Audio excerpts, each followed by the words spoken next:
Yogananda said a very profound thing. He said, the road to God is through our own nervous system.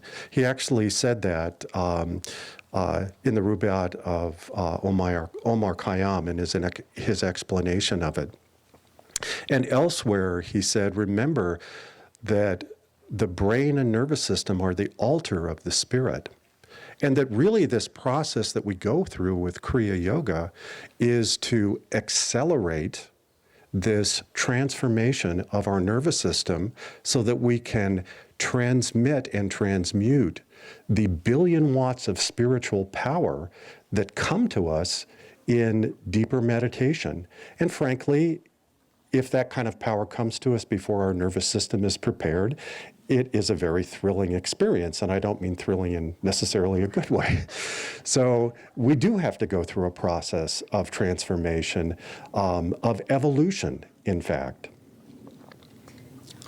Well, how does this happen? How does this process happen? Well, in the chapter on Kriya Yoga, he mentions that really, if you took an individual and said, all right, just by living rightly, how long would it take you to realize God and be able to merge back into God?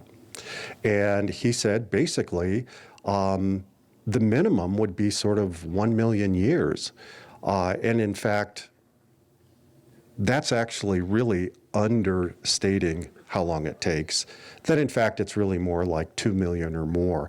I had a feeling when I wrote that in fact it's much longer than that, and he just didn't want to discourage people too much that it takes that long. But that's with living rightly. I mean, we're living in a situation here at Ananda and in our Ananda communities where we're living rightly, and we're trying to do things rightly, and we're trying to obey the laws of good health, eat the daily diet as Master recommended to us. But we also have Kriya Yoga. And this is the accelerant. This is the catalyst that allows us to grow much more rapidly. And as Parvati was mentioning, he said that with even a few years of Kriya Yoga practice, if you could do them perfectly and could meditate for 8 to 12 hours a day, you could actually do that 1 million years in 3 years by just doing your Kriya Yoga practice. For most of us, I think it's going to take quite a bit longer, but not as long as we probably expect. Well, what parts of the nervous system are at play in this whole process? Well, it turns out, and I'm going to pick up my brain model here. So I'm holding up my brain model. This is just like my brain is oriented in my head. And remember, Anandi mentioned this briefly in her talk on Tuesday, that the most anterior part of the brain, this area that's right behind your forehead, is the frontal lobes of the brain, and the most anterior portion of that is prefrontal lobes. And this is the part of our brain that we're really activating as part of our Kriya practice physiologically. Not talking about the subtle energy centers at this point. That's kind of one level deeper than we're going to go today. I'm just going to talk about plain neurological physiology. So that's the frontal lobes, and I'm going to take the outer part of the brain off.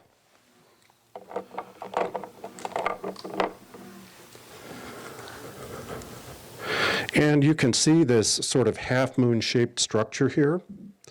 Well, we call that the limbic system. The limbic system is called that because it's shaped like a half moon. Most of the structures in the brain are named by what they looked like long before we knew what they did.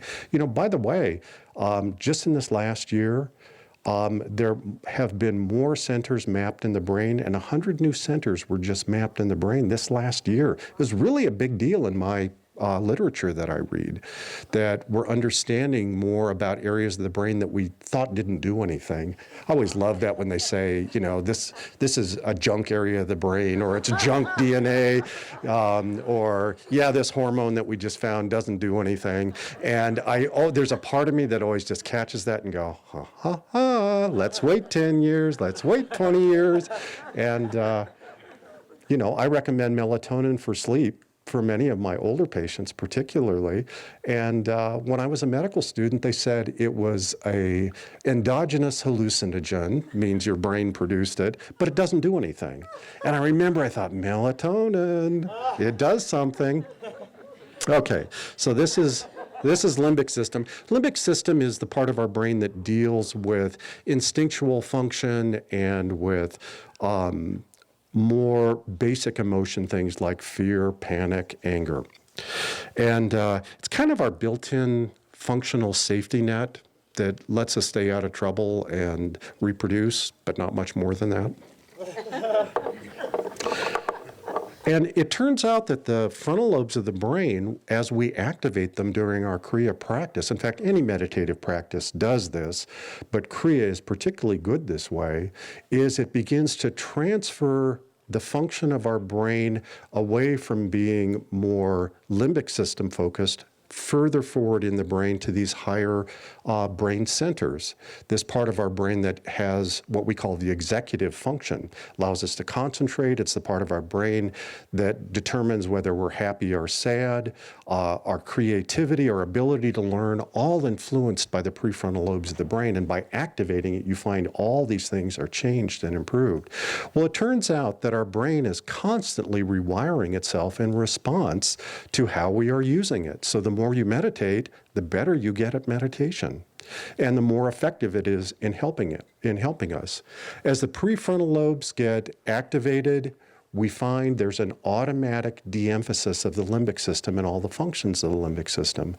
So you will find someone who might have had anxiety disorders or a tendency toward depression when they first started meditating, and you see them 20 years later, and they have to really think and remember, what did that feel like when I was anxious?